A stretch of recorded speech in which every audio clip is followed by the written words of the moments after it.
Hi, this is Anonymous Bells. I'm Megan Turner. I'm with Colleen Alice. And today we're talking about what it's like to be a multi-genre author, writing different types of like either poetry and fiction, nonfiction poetry. And we have a special guest today, Garrett Stack. Colleen's going to introduce him a little bit for us. Yeah, we've got Garrett Stack. He is a writer living and working in the Midwest. He's the author of several books, including Human's Work, The Duke of Ash Avenue, and a new book that's coming out from Cornerstone Press this fall. Is that right? Sometime. I have it covered, but I haven't got any galley edits. So, I'd hesitate to say fall. At some point, we will get a new You book. know how that goes, yeah. Yeah, yes, I do. Yeah, so Garrett, I guess like, do you want to tell us a little bit about like, Colleen already did the bio, but you can like tell us a little more about kind of how you consider yourself a multi-genre author and sort of how that works for you. Sure. Yeah, I think I came at creative writing a little differently just Mhm. because I was trained as a journalist. And so I kind of have always thought of all writing as just sort of one offshoot of the same branch. And I actually didn't even know that there were some hangups about writing in multiple genres until after I already started writing in multiple genres. So Yeah. I think that was one of those things where you like start to do a thing and then you're like, well, you're not supposed to do it like this. Well, I've already been doing it, so too late. I didn't know the Yeah. rules. I'm sorry. But yeah, so I have a novel and then two poetry collections, and then I'm working on a second novel now. So those are my major two genres. I know you guys do a little bit more nonfiction than me. I just am uncomfortable minding my own life. Well, I think like you guys seem to be able to do so successfully. Yeah, I mean, I actually started off with journalism too, and so I feel like I kind of feel similarly to you, like that I always just sort of like I would consider myself a fiction writer, but I'm not like, oh, I can't do anything else, you know? But I think you guys write more poetry than I do though. So yeah. Um, yeah, that's interesting. Colleen, do you wanna? Well, as Garrett likes to say, poems are like stray cats. They just find you. You can't really make a poem happen. It follows you home and you just reach your hand out and try to pet it. So I actually think about that all the time when I'm Was forced. that like a quote that you just read? Just What happens is I get down in the dumps about writing and I email Garrett well, this is off topic, but I make him be my literary therapist. But poems just kind of happen. The rest I think we set out to do really deliberately. But Garrett, we just kind of want to pick your brain about what do you feel are like the benefits of being a writer who is, you know, able to write in multiple genres and is there one you like better or are you better at one and is it the same one? I think, and this actually answers two questions. The thing that I like better is the thing that I'm not doing at the moment. And so I actually think the nice part about, at least with poetry and fiction, is that you can, when you get stuck, you can reward yourself by working on the other thing, which to me is they're very different gears. You're trying to do many of the same things. You're working through a narrative, you're trying to be illustrative with your diction and say something new and novel and talk to some themes. But you accomplish that task so differently with those. And I'm glad you held on to the stray cast thing. I do. I kind of wait for a poem to come find me. And then when it does, I'm like, oh, hell yeah, excuse pardon my language. This is great. This is, I should sit down and listen to this right now and get it done. But if I had to sit down every day and be like, I'm gonna write a poem today, it would just be garbage, I think. I don't know how people are able to do that. Whereas I think with fiction, I think you can kind of sit down and chug. I'm not as prolific as you are, Colleen, or you, Megan, but I um I can plod for sure. And I don't find I plod very well with poetry. So usually if I get really stuck with something, I'll like pivot and edit something else. And then sometimes I can actually free up um, your mind to work in different ways. And then when you come back to the thing, you can actually have solved some problems while, those shower thoughts where you're like working through something Mhm. else. I often find that switching genres can have that same kind of effect that lets your brain unhook from something and see what happens in the meantime. Yeah, I don't know about you guys, but I was sort of like forced, like when I was doing my MFA program, we had to take like courses in the other genre. Like we just have poetry and fiction and like all the fiction people were like, "Oh, I don't want to write poetry, you know, but I think it's really useful because it's like you are, oh, yeah, your brain is like sort of opened up to like a new thing and a new way of approaching something. And I also we did nonfiction when I was an undergrad, and I found like myself like kind of going back into that a little bit too because it's just nice to have like another sort of option, even if it's not really like the one that you feel the most drawn to, you know. So yeah.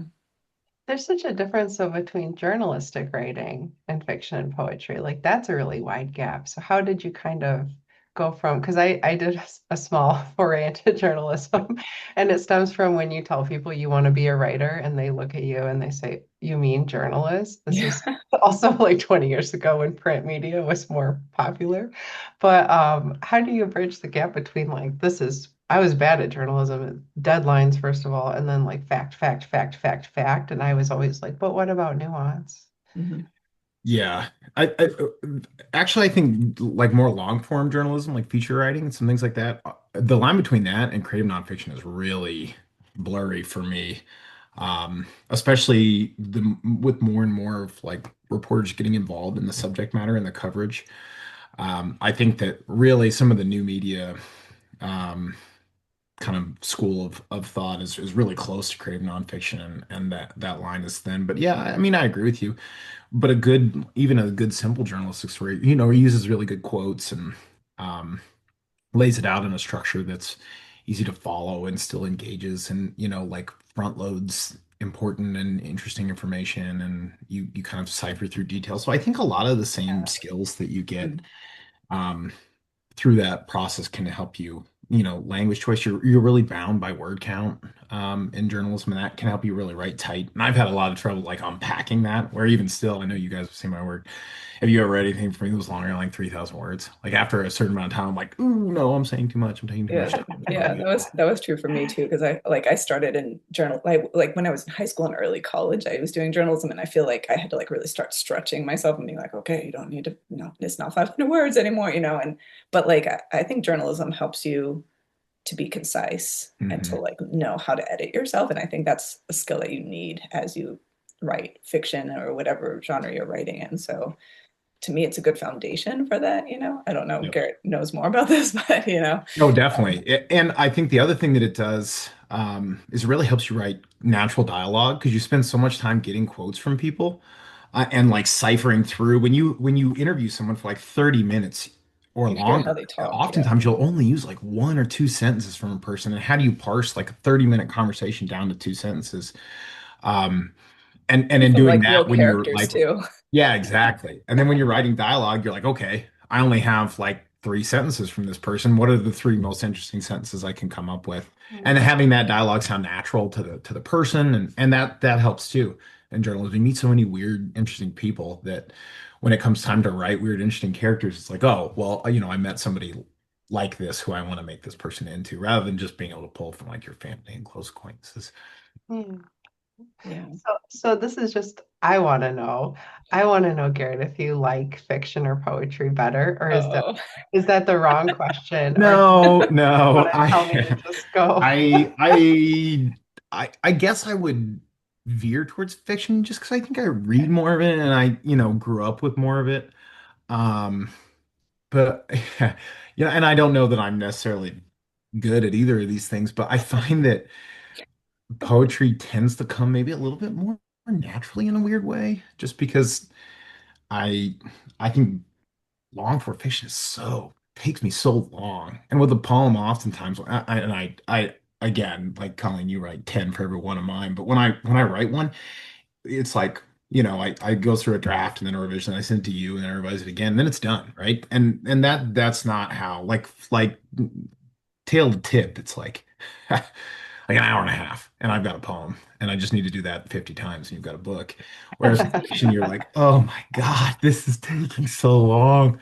I spent like a day, and you got like a 2.5 pages. Oh my God, what a But waste of a I think what you day. like said earlier about like being able to take a break, you know, like Yeah. I feel like that's why I like write a short story when I'm working on a novel because it's like you need that time Hmm. away from it. And I don't know. People are always advised to me like, write every day, get as much out as you can. I'm like, sometimes take a break because like take a break. Like if you don't take a break, your brain is just like can't do Yeah. it anymore, you know? Yeah, it becomes Like mush. yeah, like the poetry is it's like a nice.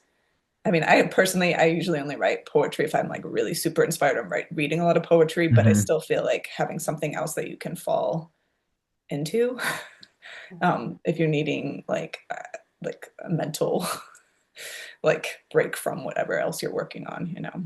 Absolutely. I think too, it's fun to really spend some time drilling down into like the individual language choices Hmm. that you overlook and you know, I think really good writers don't. They manage to write really long, eloquent like dictation and I have trouble with that. But in poetry, you're like, okay, this is only gonna be like 12 lines long. I should choose every word super carefully. Hmm. And it's nice when that stuff kind of bleeds into your fiction too, and vice versa, right? Where you can think like, okay, you know, I'm trying to write a poem with some shape and a narrative to it, and you can pull from. So I do think there's a lot of blending of genres when you do them both. Yeah, I think that was something that like the fiction writers that were in my MFA program were like concerned, like they didn't want to have to like pay attention to the line and they felt really uncomfortable in that space. But I think if you write that way and you already have that lyrical quality, that it comes sort of naturally to like try to write a poem or Hmm. yeah. Hmm. I don't know if we covered all the questions here, Colleen, but Well, it makes are me there think, things, I mean, that you don't like, yeah. genres that you just don't approach or you're like stay away from? Like, Yeah, I actually I have a my first nonfiction CNF piece coming out in ninth letter, the U of I publication. And it was the first time, and it started as a poem and then like transitioned out mhm. because it wasn't fitting really well into that space, and I couldn't figure out how to do it. And even then, I never use I. I use you and we as like the pronouns. I just feel really uncomfortable like doing the me personal stuff. So, and I know not all nonfiction has to be about the Sure. writer, but it tends to be what I think of first, and and I don't know. I don't know if I'll ever be any good at it. Yeah, I feel like even though I've been experimenting with it, so I feel pretty uncomfortable in that space too. So Yeah, I've stayed away from the S personal essay CNF. I just really haven't gone there, but I But sometimes I when I think, read yeah. it, some of the stuff is like gorgeous, and it's so heartbreaking because it's, you know, even more so because you know that it's not fiction, right? It's true. It comes from mm, a place, and you're like, man, I cannot. I'm so envious of the people who can do this really well, and I have no desire to be those people at the same time. I'm like, oh, I'm so this is so cool, and also no, I don't want any of that thing. Yeah, I think like we've had this discussion before, but I feel like with fiction, I feel like I can be more honest, and I feel like you know, you're always pulling in pieces of Mhm. yourself, but it just feels like, you know, guarded and not guarded, but you know, like you're picking sort of the pieces that you're going to share. well, Um, it's always life the way you would have wanted it, and like my life is nothing like, well, in many ways, it's quite far from how I would have. I'd rather be with how I would have wanted the story to go than how it really did go. Which, not to say or And you good can write it fiction the other comes way, from Colleen. reality too, right? I say that as someone with like a great life, but like you know what I mean. Like the fantasy, the imagining has always been more like alluring to me. But yeah, so you're saying that your next book's not a memoir? Is that what you're saying? No, Okay. no, no. And even still, you know, with like my first novel, people were like, so how much of this was true? It's like, well, no, Mm, I don't know. I mean, like tiny little parts of things, but even in fiction, people are like looking to see where you Mhm. exist in the piece. And, yeah. you know, I think it's the thing that writers are hesitant to do with other writers, but like Joe Reader will always be like, oh, so is that me? Am I this character? I'm like, no, you're not. I'm glad Yeah, you yeah. think that you're I was important working enough with in like my. an author Yeah. once, and she was like, someone came up to her and like, you know, all this horrible stuff happened to you, and she's like, "This is fiction," you know. Yeah. Yeah. But yeah. Um, Well, tell us, any other thoughts on multi-genre writing? We make it sound like it's ideal. Like, is there anything about it that makes it hard? Is there anything about it that is it better to just be singularly focused and excel in one genre? I think if you want to be famous, yeah. I don't think that's any of our goals in here, but yeah, I think eventually somebody's going to be like, no, you can't. I mean, you tell me the most famous person that writes multiple genres, and there are a few that. I think there are, yeah, like Ann Patchett or something, like I think there And are, yeah. there, I was just thinking the other day of um, uh, now I'm not going to be able to pull the name, but doesn't Margaret Atwood Margaret is a Atwood. prolific poet and obviously a famous novelist, and so you absolutely can do it. It's just I think that there are, we've come up with two, Joyce Carol and Oates. There's three.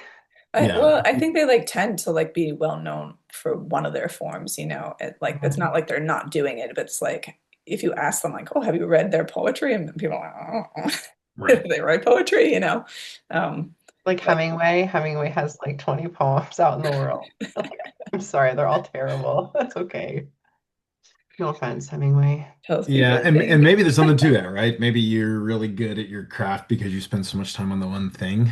Um, Mhm. and if that's the case, then I'm fine to not be really good at one or the other in favor of continuing to do both. But I guess you could have an agent someday that's like, you got to cut all this other crap out. We need you to focus I get a here. pen name.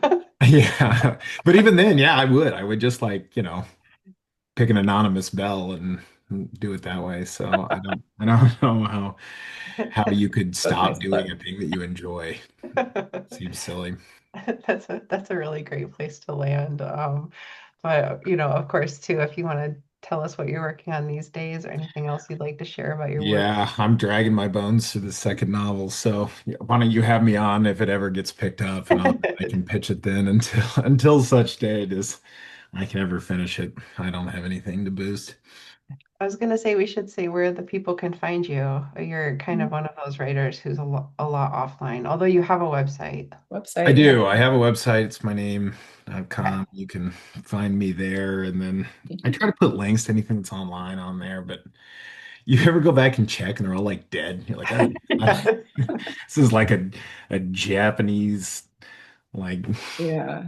something site now. And you're like, oh God, I'm sorry. I sent all these people down this rabbit hole. So, Yeah, people yes, but sometimes tell me I that, yeah. checked recently. They're okay for now. Links are active. So, yeah, you can look there and I don't know. We're like any writer like us. We're not. We'll not be at your local Barnes and Noble anytime soon, but we'll let we are. Colleen is, so No, That's true. The most prolific of us all. stop. No. all right, well, thanks. It was great to have our first guest here on our video, whatever we call this vlog. Our periodic Video. check-ins to keep Yeah. each other company. Well, thank you for the honor of being the first guest. I hope I'm not the last one. You should follow up with somebody better than me for this one. No, it was a great first guest. And I guess we're gonna sign off, Colleen. I Yeah, don't know. perfect. Yeah. I forget every time. Thank you for joining us. And we'll see you next time. Great. Thanks, guys. All right, bye.